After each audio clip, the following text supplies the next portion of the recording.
normal duties soon. Joining us now is Joshua Mercer, co-founder of Catholic Vote, to discuss this health milestone we've all been hoping and praying for. Like I mentioned, Joshua, good morning. Thanks for joining us here on this Monday. Pope Francis is obviously a fighter, overcoming life-threatening crisis now and in his past. In his appearance, what did he say to the crowd? Well, I mean, again, you're right. He's a fighter. I mean, he's only been, he's had 1.5 lungs since the time he was 21, and he gets out there and he waves and he thanks them for their prayers. He doesn't say a whole lot there, but people were just ecstatic. As you mentioned, outside the hotel, people were clapping, cheering, and it was a great sight to see. You're right. He's a fighter. And the Vatican said he now needs to get rest for 2 months. And so, I don't think he's going to be planning any major activities, just try to make sure that he can, get healthy. They said, don't do any trips for the next 2 months, kind of relax.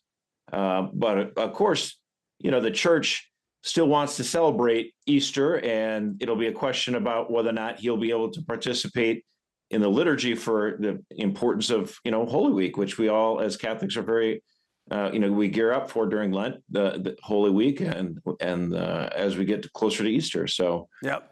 It'll remain to see. We'll have to see how much you'll be able to participate in that. Yeah, so no soccer with the Cardinals. We get that, right? That's what the hospital says. Hey, describe the care and therapy the 88-year-old will continue to receive. Obviously, it's different from my 94-year-old Nana, right? He'll have the best of the best. Yeah, I mean, actually, at the Vatican apartment that he'll be at, they do have a wonderful equipment that they can monitor everything. They can make sure in case he needs any additional, breathing help or anything like that.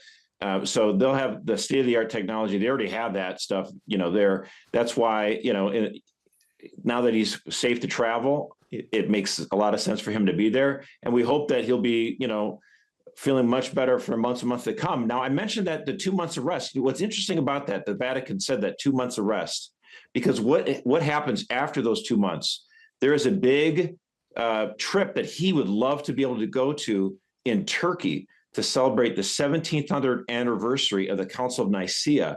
And so the big Orthodox leader will be there. This is the council where we had the Nicene Creed. So I know the Pope he's a fighter and he wants to rest. So I took, that caught my eye when they said 2 months of rest, because 2 months from now, I'm guessing he really wants to go to Turkey to be at that council. Yeah, that makes sense. A celebration of that council, I should say. Hey, Joshua, 30 seconds or less. The Pope made a stop on his drive back to the Vatican from the hospital. Can you share with us the details of that? Yeah, there's 4 major churches in Rome. Everyone knows about St. Peter's Basilica, but there's one dedicated to Our Lady. It's called St. Mary Major.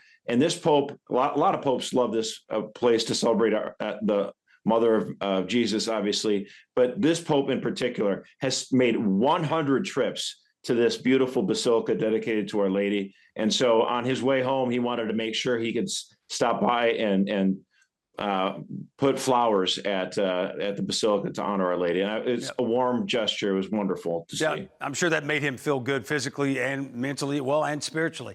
Hey, Joshua Mercer, always appreciate you coming on, filling us in on the Pope, and great news. Obviously, again, a lot of those prayers going out to the people who prayed for him those last 5 weeks. He's back at the Vatican. We appreciate it. Thank you.